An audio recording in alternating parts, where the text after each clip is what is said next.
Buenos días, tardes o noches, esto es Debaterapia, yo soy Mateo Lescano y el día de hoy estamos en otro episodio de ADD, esta sección dentro del podcast donde discuto y hablo de temas un poco fuera de la temática principal que solemos tratar acá en Debaterapia.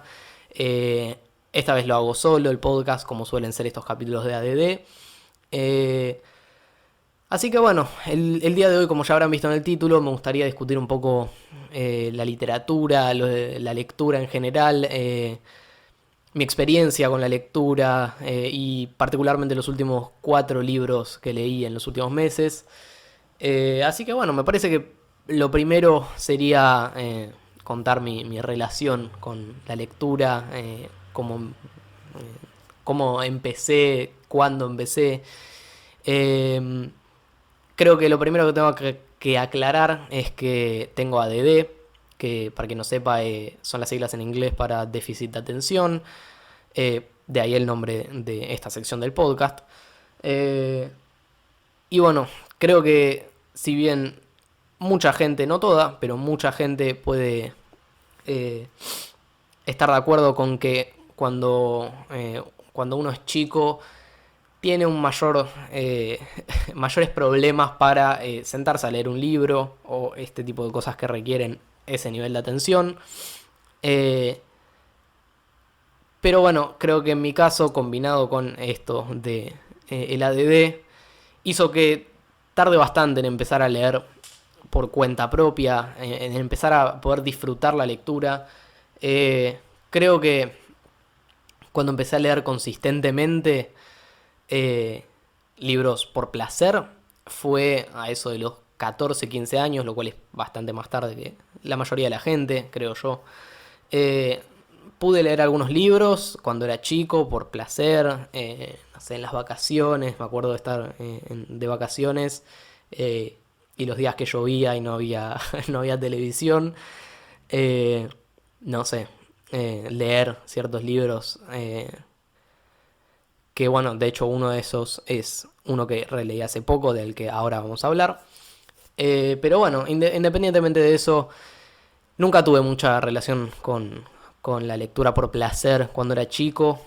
Eh, y eso, creo que en mis primeros 15 años de vida habré leído 2 o 3 libros por mero placer de leer, digamos, fuera de los libros que uno tiene que leer para el colegio.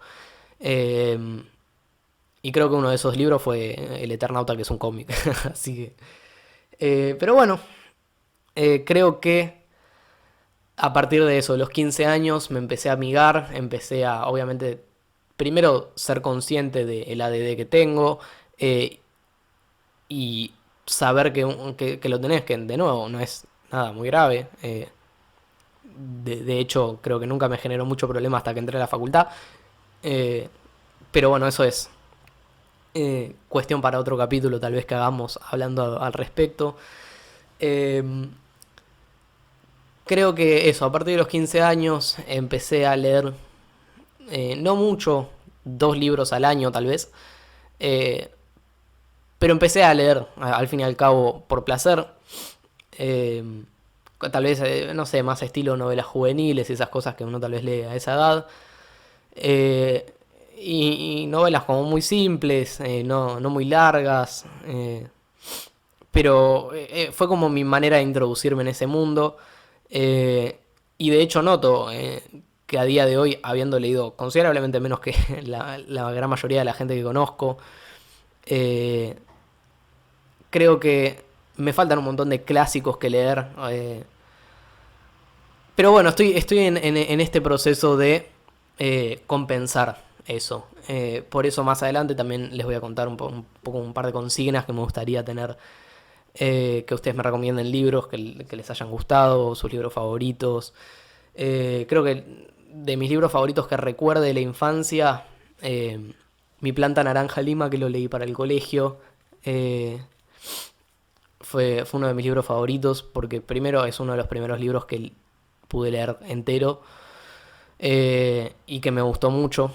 Eh, es como que recuerdo haberme emocionado con ese libro, recuerdo, eh, no sé, creo que fue mi primer contacto con esa sensación de estar dentro de la historia que estás leyendo.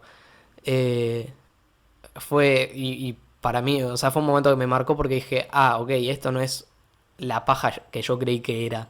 Eh, y creo que gracias a ese libro es que me animé a leer un segundo libro y a hacer el esfuerzo de decir, ok, esto no es tan simple al principio, eh, pero termina valiendo la pena. Mi problema es ese, esencialmente, creo que tiene que ver justamente con esto de la DD. Sentarse a leer es como complicado porque los primeros 5 minutos, las primeras, no sé, 5 páginas del libro, es difícil concentrarse en el libro. Es como que estoy pensando en absolutamente... o sea, por eso es más simple hacerlo en las vacaciones y normalmente lo hacía en las vacaciones porque tenía menos cosas en las que pensar. Pero el cansancio, cualquier factor externo hace que se vuelva incluso más complicado decir, ok, me voy a sentar a leer. Pero una vez que lo hacía, podía pasar horas leyendo, si el libro me interesaba, obviamente. Eh, pero bueno, una vez que terminé mi planta de naranja lima, mi hermano, bueno, ustedes lo conocen porque es la otra persona que está usualmente en este podcast, Nicolás, me regaló, o me prestó, mejor dicho, un libro de Cortázar, el final del juego, eh, que es creo que el segundo libro que leí entero en mi vida, si no contamos El Eternauta, que también lo leí para el colegio. Eh, y recuerdo que me haya costado un montón leer ese libro. Eh, Creo que el formato de escritura de Cortázar, el estilo de escritura de Cortázar es como complejo a esa edad, por lo menos para mí, teniendo como tan poca experiencia en la lectura. Eh, pero recuerdo que aunque no terminaba de entender siempre lo que estaba leyendo, que creo que es parte del atractivo de Cortázar, es- creo que es parte de la experiencia de leer a Cortázar, no entender del todo lo que estás leyendo. O por eso yo, no sé. Pero recuerdo igual disfrutarlo y que lo que creo que es el atractivo principal, que es leer un cuento de Cortázar. Para que no sepa, es un libro de cuentos bastante cortos, ninguno supera las 20 páginas. Eh,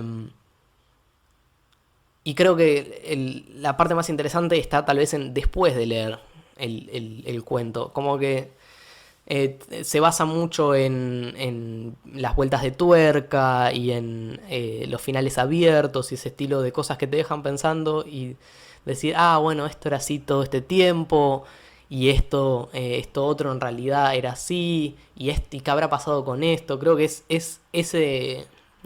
esa parte posterior de leer el cuento es tal vez la más interesante, o por lo menos lo que a mí más me gustaba de los libros de Cortázar, bueno, los cuentos de Cortázar.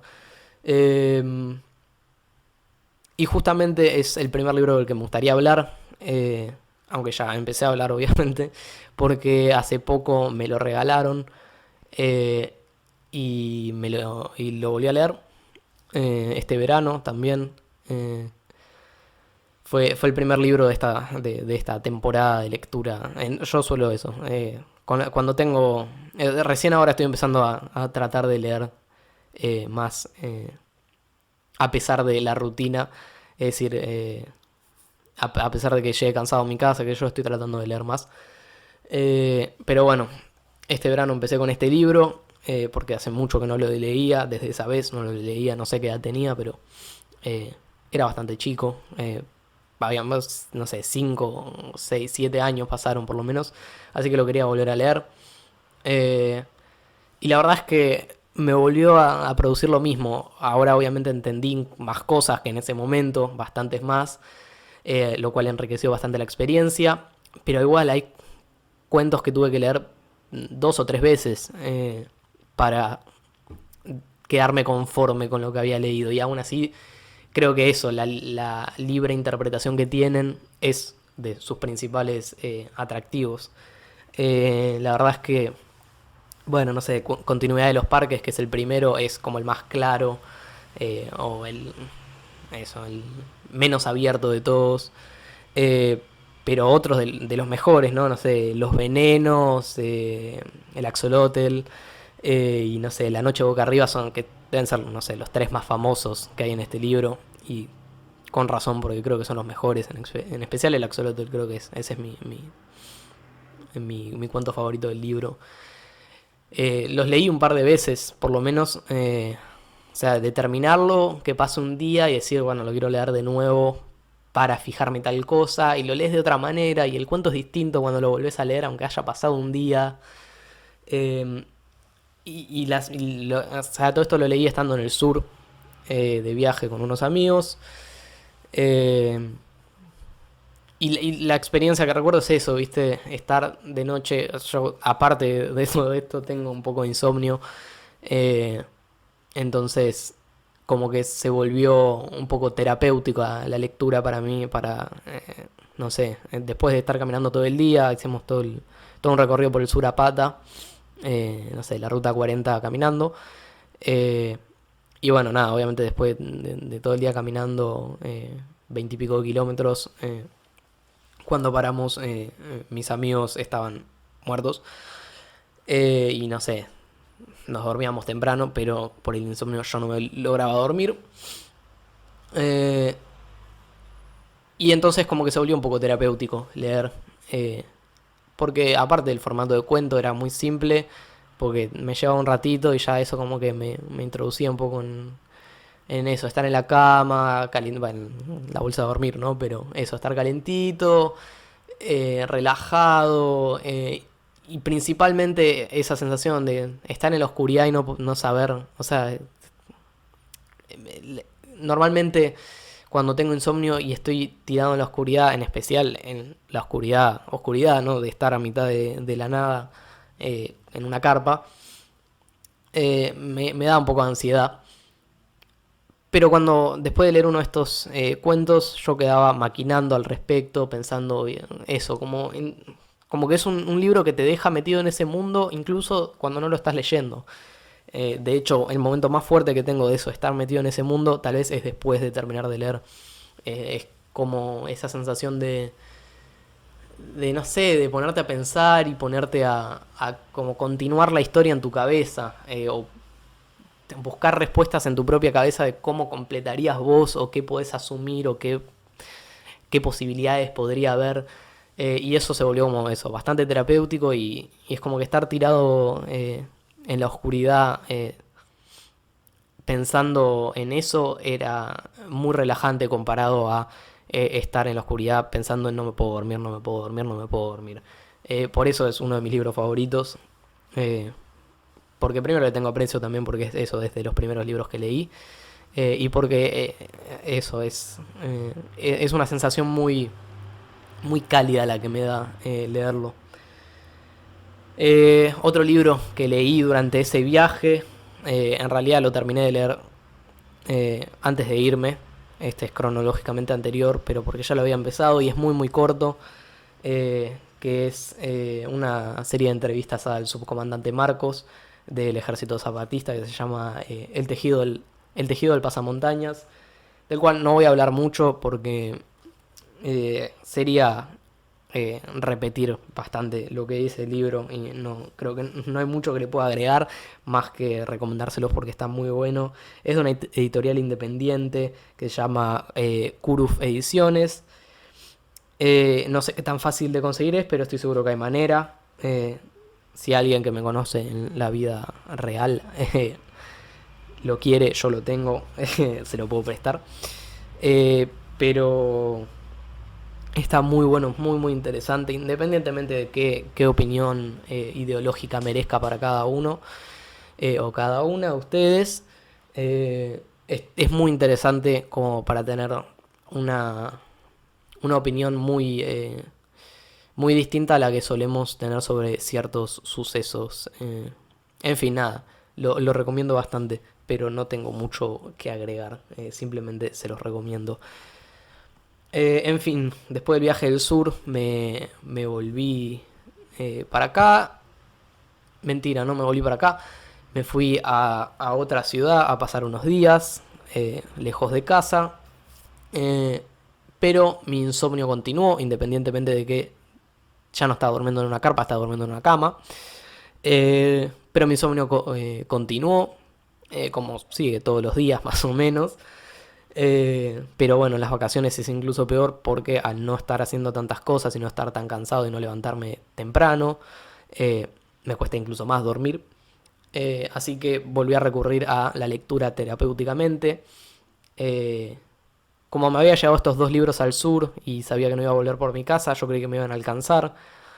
Y me llevé un solo libro más, que es este que leí, que no le tenía muchas fichas, era como un plan B, un plan de emergencia, por si me quedaba sin libros que leer, que es lo que terminó pasando. Y lo terminé leyendo, es un libro que me regalaron, no me regalaron ni siquiera, es un libro que me encontré en mi casa, eh, que probablemente era de Nicolás, como la mayoría de los libros que me robé. Pero bueno, es un libro que se llama El Retorno de Sebastian Fitzek, un autor alemán. Es del género terror psicológico, suspenso, policial tal vez. No le tenía muchas fichas, sinceramente. Lo leí porque era lo que tenía para leer. Pero me terminó sorprendiendo bastante positivamente. Eh, el libro, muy resumidamente, se trata sobre un abogado que eh, una de sus clientes y amigas cercanas le presenta un niño huérfano que está en tratamiento por un tipo de cáncer en un hospital infantil donde esta mujer es enfermera. Se lo presenta al abogado porque el niño pidió como último deseo buscar un abogado que le ayude a resolver un problema que tiene. Y este problema que tiene es que tiene el vívido recuerdo de haber cometido 7 homicidios eh, hace más de 15 años, un niño de 10 años, eh, a lo cual, bueno, la trama obviamente inicialmente comienza con este personaje principal, el abogado, eh, riéndose de esta situación, porque obviamente es imposible que un niño de 10 años tenga recuerdos de hace 15 años, eh, pero obviamente basado en ciertas explicaciones que inicialmente parecen sobrenaturales, pero que terminan dando una vuelta más real y más basada en lo psicológico, como suelen ser los libros de este autor. El único otro libro que leí en realidad, que no terminé, tengo que admitir, pero cuya temática es por ese lado, el lado más psicológico, eh, que se llama Terapia, creo que es su libro más famoso. En fin, el libro está bastante bueno, me gustó bastante. Es como muy interesante. Tiene ciertos momentos como un poco más oscuros, pero bien llevados. No en el aspecto morboso que tal vez suelen tener los libros de este estilo cuando tratan de tener como una parte más oscura, más tétrica, sino que llevados como bastante bien, me pareció a mí, como que logra manejar eso, ciertos momentos de tensión y de situaciones más fuertes, los logra relatar desde como una sorprendente tranquilidad o neutralidad que me parece que está muy bien llevada y hace que el libro se lea rapidísimo. Eh, Eso, la verdad es que cuando me agarraba el insomnio con este libro, no sé, iba leyendo a más de 100 páginas por noche. Eh, es un libro de unas, no sé, 400 páginas, no es muy largo. La verdad es que me gustó mucho. No, es un género que me gusta, el policial, como van a ver, porque es también el género del próximo libro. Eh, pero este más tirado hacia el terror, normalmente no leo libros de terror porque no me suele producir mucha sensación de miedo o de... Pero este creo que al no estar enfocado en lo más típico que es lo sobrenatural y ese tipo de cosas, sino en un lado más del terror humano y el terror psicológico. Y no tanto el terror, sino como el suspenso y la tensión y ese tipo de situaciones se hizo como mucho más atrapante. Y la verdad también lo recomiendo a la gente que le guste este género. La verdad es que creo que Terapia no me gustó tanto lo que leí, le tengo que dar otra chance. O sea, este libro me dio ganas de darle otra chance. Eh, pero bueno, me, me gustó bastante y lo recomiendo. Y también creo que tuvo mucho ese efecto eh, terapéutico de lo atrapante que era. Eh, y fue una experiencia muy, muy similar a ver una película o una serie. Lo cual, a mí, por lo menos, de nuevo, en mi experiencia con la lectura y mi experiencia con el ADD, es algo bastante raro. O sea, no me suele pasar de leer un libro con la misma facilidad con la que veo una serie. Para mí, ver una serie te sentás y se me desconecta el cerebro y simplemente absorbo lo que estoy viendo. Con este libro fue bastante parecido y no requirió ningún esfuerzo leerlo, eh, lo cual es raro para mí. Así que me imagino que alguien que tal vez está más acostumbrado a leer así, lo puede terminar en 3 días, tranquilamente. Y ya que estamos hablando de policiales, el último libro del que quiero hablar, porque tampoco quiero que este podcast sea muy largo, quería como más o menos hacer un podcast así corto, porque también lo que más me interesa es lo que me vayan a recomendar ustedes, que ahora vamos a hablar de eso. En fin, este libro que me regalaron también es un libro de Agatha Christie, una de las autoras más renombradas del género policial, eh, o del género detectivesco, que es Parker Pyne Investiga. Particularmente me lo regalaron porque una de mis series favoritas es Los Simuladores, como me imagino que debe ser el caso de muchos de ustedes. Espero, eh, por lo menos la gente que escuche desde Argentina, una de las mejores series que he visto, una serie con la que estoy fanatizado hace muchos años. En fin, este libro tiene una temática, una dinámica similar, y es uno de los libros que usó Cifrón para estructurar y guionar los simuladores. Es un libro de 1923, si no me acuerdo mal, mejor dicho. Eh,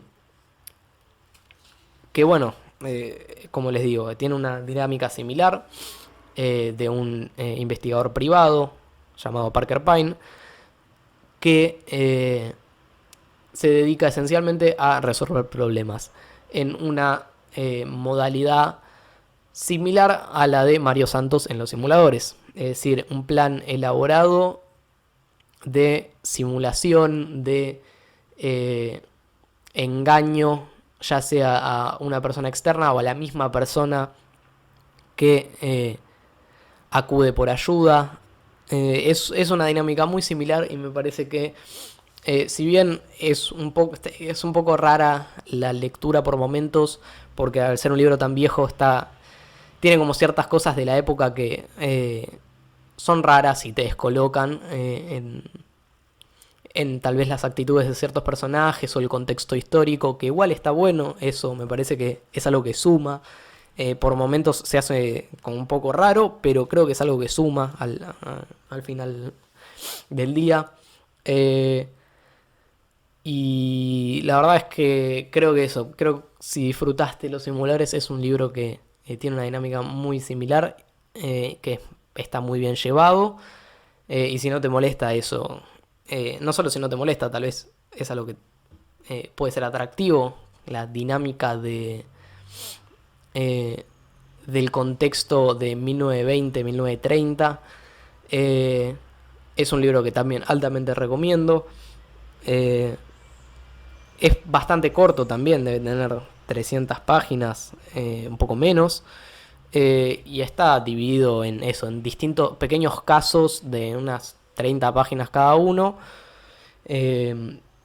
Distintos casos, todos como si fuesen capítulos de los simuladores. Es decir, una persona X viene y le presenta X caso a Parker Pyne. Parker Pyne elabora un plan, lo resuelve, etcétera. misma dinámica que los simuladores. Por eso es como muy interesante ver por momentos ciertos elementos que tal vez haya usado Cifrón más, no solo a forma de inspiración general del concepto de los simuladores, sino eh, elementos específicos que están muy detalladamente en un caso de este libro de Agatha Christie y que se repiten tal vez como un guiño o como una referencia en algún capítulo de los simuladores. De nuevo, creo que cualquier fan de los simuladores eh, debería leer este libro porque es muy... creo que todos y todas los fans de los simuladores estamos en medio de una sensación de que es una serie demasiado corta para lo buena que es. Esto como que te agrega un poco más y te da un plus en esa sensación de, ok, estoy leyendo algo de Mario Santos. Eh, con otro nombre y en otro país. Y en otros tiempos, obviamente.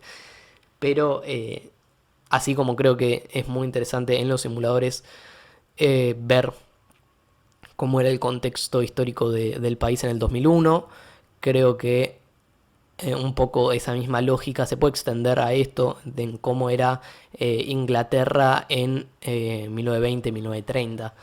Eh,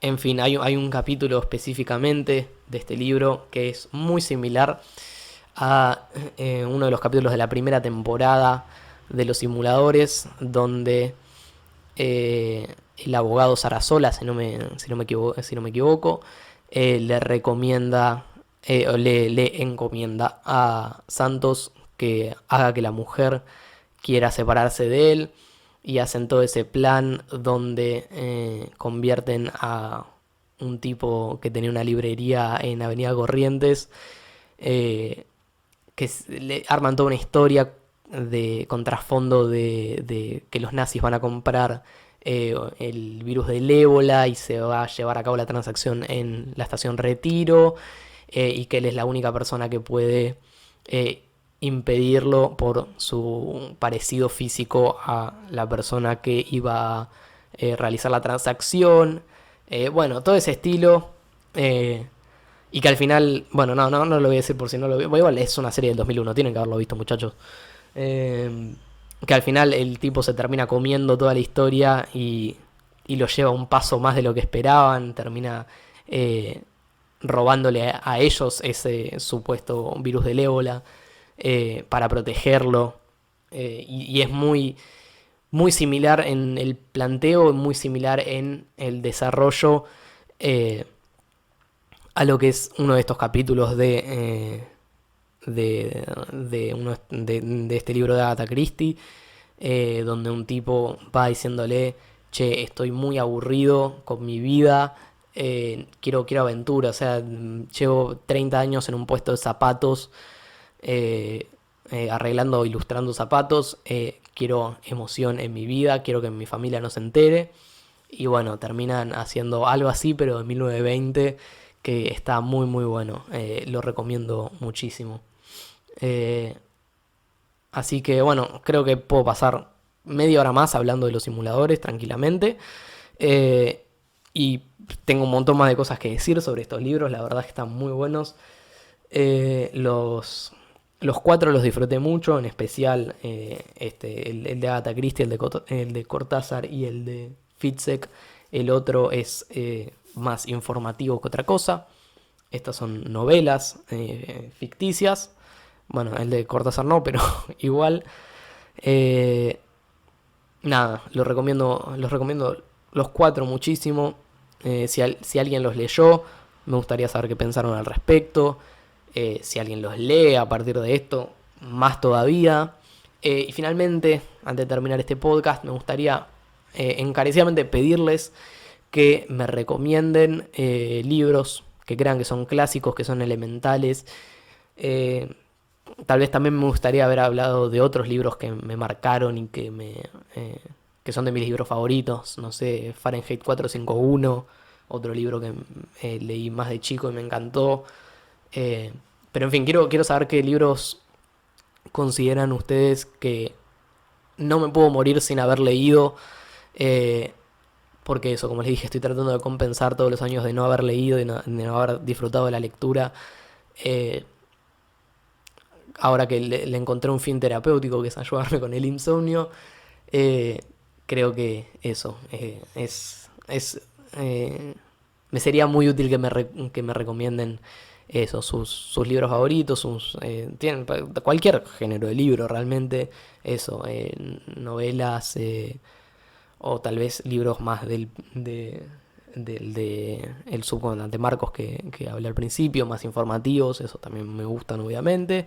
Eh, pero eso, mi afición por ahora va más por el lado de las novelas, porque eso, son las que más me dejan volando en esa nube de proyección de película en la cabeza. Eh, Así que nada, seguramente en el Instagram voy a compartir este mismo capítulo que va a estar subido a YouTube o Spotify. Eh, y voy a hacer una encuesta después, lo mismo en Twitter, lo mismo en Facebook. Eh, el Instagram la red social que más uso yo, particularmente yo, Mateo Lescano, eh, una de las varias personas que hay en Debaterapia es Instagram, pero igual vamos a hacer las encuestas por todos lados. En fin, el Instagram es @debaterapia, el Twitter también, @debaterapia, el Facebook es facebook.com/debaterapia. Si estás escuchando en Spotify, el canal en YouTube es Debaterapia Podcast. Lo mismo la gente que está escuchando en YouTube, lo mismo para Spotify. Eso fue todo. Por favor, no tengan ninguna limitación a la hora de contestarme en las encuestas o de contarnos qué les pareció, si leyeron estos libros, ese tipo de cosas. Van a estar todas las opciones ahí. Sin más que decir, les agradezco por haber escuchado, si llegaron hasta esta altura del podcast. Sé que estuvimos un poco colgados con el tema de subir podcast. Hace bastante que no subimos nada. Es época de parciales y entregas de trabajos prácticos. Me imagino que muchos y muchas de ustedes lo sabrán. Así que nada, somos conscientes de eso y estamos preparando un montón de cosas para aumentar la constancia y aumentar la cantidad de podcasts que subimos. Tenemos un montón de ideas que por tiempo no pudimos llevar a cabo estas semanas, pero que ya se vienen y estamos, ahora que tenemos un poco más de tiempo, muy motivados y emocionados por hacer. Así que sin más, les agradezco por haber escuchado. Recuerden contestar las encuestas y nos vemos en el próximo podcast.